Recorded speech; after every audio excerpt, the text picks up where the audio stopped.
En la teología y escatología cristianas, el nombre Anticristo se refiere a una figura que cumpliría con las profecías bíblicas concernientes al antagonista de Cristo. El uso de este vocablo aparece 5 veces en la Biblia, tanto en forma singular como en plural, todas ellas en 2 de las cartas del apóstol Juan, donde por un lado hace referencia a la manifestación prevista para el fin de los tiempos y por otro a la anticipación de esta manifestación en la acción de apóstatas que reniegan del cristianismo. Su nombre llevará la cifra 666, la cual recapitula toda la malicia anterior al diluvio. Toda la mezcla de males que provocó la apostasía de los ángeles Noé tenía 600 años, cuando el diluvio cayó sobre la tierra y aniquiló todos los seres vivientes sobre la tierra por la perversidad de la generación en tiempos de Noé. Esa apostasía recapitula todos los errores e idolatrías cometidos desde el diluvio, el asesinato de los profetas y los suplicios infligidos a los justos. El ídolo que Nabucodonosor erigió era de 60 codos de alto y 6 de ancho. Daniel 3:1. Y por negarse a adorarlo, Ananías, Azarías y Misael fueron arrojados al horno de fuego, prueba que sirvió como profecía de lo que sucederá al fin de los tiempos, cuando los justos sufrirán la prueba del fuego. Pues dicho ídolo fue el preanuncio de la llegada de aquel que ordenará a todos los hombres solo a él adorarlo. Acerca de la identidad del anticristo es que se trate del Papa, en específico, sino del Papa en general como figura. Sin embargo, aún los teólogos que sostienen esta teoría afirman que de todas formas habrá un Papa final. 1. Específico llamado a combatir contra el mismísimo Jesucristo en la batalla final que la Biblia llama Armagedón. Un Papa negro, oscuro y maldito que aparecerá en lo que la Biblia denomina los tiempos del fin, desencadenando toda una serie de eventos que conducirán a los sucesos narrados en el libro del Apocalipsis. El anticristo es un personaje bíblico mencionado de muchas maneras en las Escrituras y aparece tanto en el Antiguo como en el Nuevo Testamento. En el Antiguo Testamento se le llama el asirio, la abominación desoladora, y Gog de Magog, es decir, Gog de la tierra, de Magog. En el Nuevo Testamento es llamado el hombre del pecado, el anticristo y la bestia. 666 en todos los casos. Sus alusiones se vinculan a la rama teológica llamada escatología, es decir, el estudio de los tiempos finales de la humanidad, palabra gráfica y explícita idéntica a otra que asociamos al excremento, lo cual no debe extrañarnos, ya que la escatología, en la teología, es el estudio del resultado final de toda una cosmogonía religiosa, tal como el excremento en sí mismo es el resultado final de toda la elaboración e ingesta de una comida. Mucho se ha hablado y escrito sobre un nuevo Papa negro que vendría en los tiempos finales, identificado a veces como el anticristo y a veces con otro personaje bíblico o la bestia de 2 cuernos en el Apocalipsis. Para muchos demonólogos clásicos, la Trinidad, en contraposición a la Santísima Trinidad, está compuesta precisamente por él, el anticristo y el falso profeta, opositores de el Padre, el Hijo y el Espíritu Santo. Ahora bien, tiene el actual Papa de la Iglesia Católica, Apostólica y Romana relación con alguno de estos seres.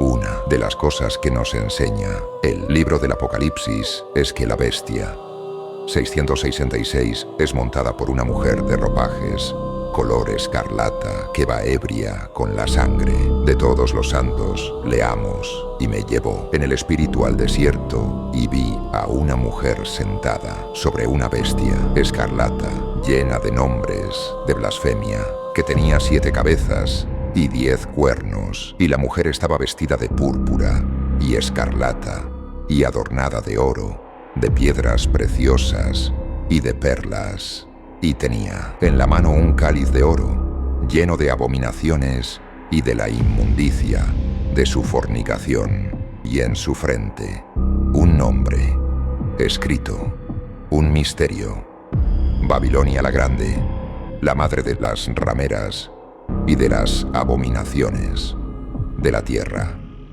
Ahora bien, para muchísimos teólogos protestantes, esta representa ni más ni menos que a Roma, y esa Roma se ha transformado con el tiempo en la Iglesia Católica Romana. Precisamente se dice que el Imperio Romano no desapareció, sino que se transformó en la Iglesia. Se dice que está ebria con la sangre de todos los santos debido a la Inquisición y las cruzadas, en las cuales fueron asesinados miles de disidentes de dicha Iglesia, entre ellos los sosimos, los albigenses y los cátaros, simplemente por tener una interpretación diferente de la Biblia. Mártires todos, según esta interpretación, ante la vista de Dios, y santos, por ser víctimas de la gran. Esta mujer va cabalgando sobre una bestia de 7 cabezas, y si pensamos que esa bestia es el anticristo, entonces es la Iglesia siendo llevada a donde la dirija el papado. Desde Roma, la ciudad de las 7 montañas. La descripción de que la prostituta está adornada de oro y riquezas cuadra muy bien con la riqueza que podemos ver en el Vaticano. En otro texto, dice que fornicó con todos los reyes de la tierra, algo que coincide muy bien con la Iglesia Católica, dado que se ha inmiscuido sin escrúpulos en la política desde tiempos inmemoriales, incluso encumbrando y destronando reyes, pero también leemos algo muy interesante de la relación de esta Babilonia, la grande, con la bestia que monta. Algo sorprendente, me dijo: también las aguas que has visto donde se sienta son pueblos, muchedumbres, que visten a la bestia, estos aborrecerán, y la dejarán desolada y desnuda, y devorarán su carne, y la quemarán con fuego. Aquí vemos más confirmación de que es la Iglesia, dado que se dice que su poder radica en los pueblos, muchedumbres, naciones y lenguas, tal como podríamos decir de la Iglesia Católica, cuyo poder radica en sus fieles a lo largo y ancho de todo el mundo. En cuanto a la bestia que monta, en caso de tratarse del Papa, en determinado momento de la historia sucederá algo sorprendente. Dice que el anticristo, la bestia, odiarán y la quemará con fuego, un símbolo de destrucción. Según la Biblia, podría cumplir el Papa Francisco estos requisitos de cierta forma.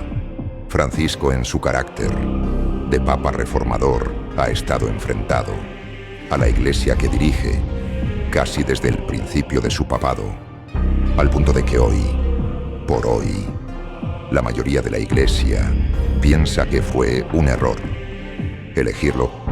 Pero también notemos algo: una parte de la profecía parece haberse cumplido.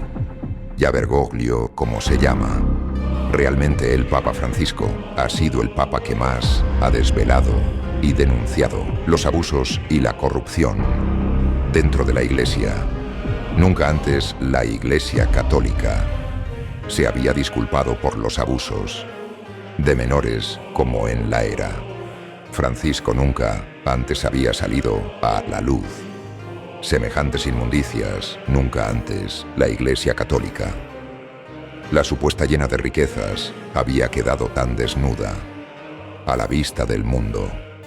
Un informe reciente de la BBC nos habla de la guerra civil que se libra entre el Papa Francisco y la Iglesia como institución. El pontífice decidió esta semana desalojar de su residencia en el Vaticano al cardenal retirado estadounidense Raymond Leo, abiertamente crítico con su gestión.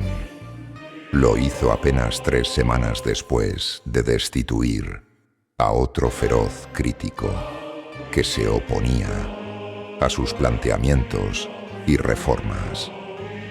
Joseph Strickland, que era obispo de Texas. Ambas acusaciones suponen otra vuelta de tuerca en la pugna ideológica entre el Papa, que promueve una visión más abierta e inclusiva de la Iglesia Católica, y los sectores conservadores de la institución, que apuestan por una aplicación estricta de sus doctrinas e ideas tradicionales.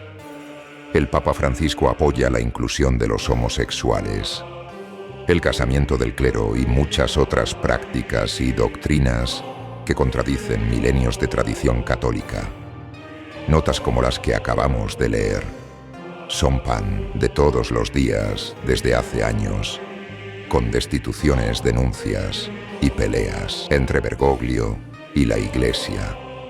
Encima será que Francisco, tras desnudar la Iglesia, está procediendo a odiarla, y luego, con la ayuda de otras 10 autoridades católicas, quizá 10 cardenales, es decir, los 10 cuernos de la bestia que habla la profecía, y procederá a atacarla abiertamente y destruirla. Esto podría significar desde la disolución de la Iglesia Católica hasta una reforma tan grande que la dejara irreconocible como tal. El evento no es tan descabellado. Durante la Reforma Protestante, estuvo a punto de desaparecer como institución fraccionada. En infinidad de iglesias pequeñas, un gran cisma.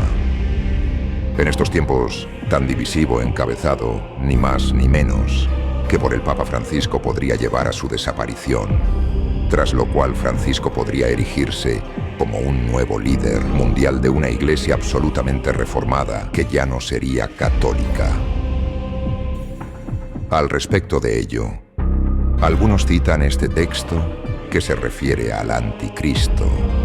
Este se opone y se exalta sobre todo lo que se llama Dios o es objeto de culto, de manera que se siente en el templo de Dios, presentándose como si fuera Dios, de forma que el anticristo, según este texto, sería alguien que en algún momento se sentaría en algo llamado el templo de Dios. Se refiere ni más ni menos que al Vaticano, a la silla del Papa. Si esto sucediera, y tras ser destruida, la Iglesia, el anticristo, de ser el Papa Francisco, se dedicaría a hacer la guerra contra el mismísimo pueblo de Dios, el cual para muchos se refiere de forma obvia al pueblo de Israel.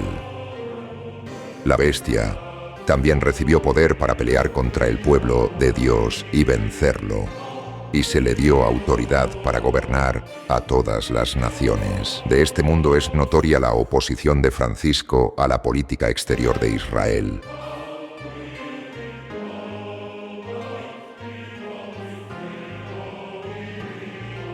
Pocas veces qué pasaría si llegara a asumir el poder de una iglesia nueva y renovada, creada a partir de las cenizas de la Iglesia Católica, a la cual destruiría con influencia en todo Occidente. Quizá podría elevar el tono de sus denuncias, quizá podría influir para poner fin de una vez por todas a la eterna batalla con los árabes y especialmente con los palestinos. No sabemos si esto sucederá o no, pero hoy, por hoy, es posible. Es una posibilidad real en el futuro inmediato, dado que Israel como nación está cada vez más aislada de la comunidad de naciones y del escenario internacional. En Israel ya ven con preocupación la posición del Papa Francisco con respecto a los judíos y especialmente a los israelíes, como se lee en una nota de prensa de este domingo en la plaza de San Pedro. No ha gustado nada en Israel que así lo ha remarcado. Por vías oficiales, el ministro de Exteriores israelí Eli Cohen ha llamado al arzobispo Paul R. Gallagher, secretario para las relaciones con los estados y las organizaciones internacionales de la Santa Sede, para reprocharle las palabras de Francisco. En su mensaje del domingo, reclamando que el pontífice condene de manera clara e inequívoca los ataques de Hamás y todo este hilo profético se desarrollará de la siguiente manera. Tras una invasión pacificadora de Occidente a Israel, bendecida por el Papa y ejecutada por Occidente, el Papa mismo se trasladaría a Jerusalén y se pararía en esa ciudad a dar un mensaje de paz. En ese momento en el cual el Mesías de los judíos, Jesucristo, bajaría del cielo para enfrentarlo en la batalla del Armagedón. A continuación, el consejo que dio Jesucristo a sus discípulos para el momento en que se manifestará el anticristo en el futuro. Por tanto, cuando veáis en el lugar santo la abominación desoladora de que habló el profeta Daniel, entonces los que estén en Judea huyan a los montes. El que esté en la azotea no descienda para tomar algo de su casa, y el que esté en el campo no vuelva atrás para tomar su capa. En otras palabras, esa sería la señal de que el fin ha llegado. Este último papa, tras destruir a la Iglesia que lo montaba, encabezaría una coalición que invadiría las tierras santas e iría personalmente a bendecir la paz. En esas tierras, tras eso, será la batalla final. Esta ha sido una de las teorías más populares respecto al actual Papa, y basta con leer la prensa para darnos cuenta que las piezas se están acomodando todas en su sitio y el panorama va cobrando forma.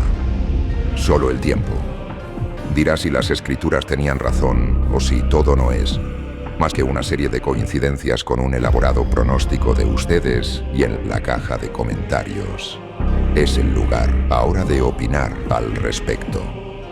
Si el video te gustó, apreciaría mucho que, por favor, le dieras pulgar arriba y comentaras algo. Muchas gracias.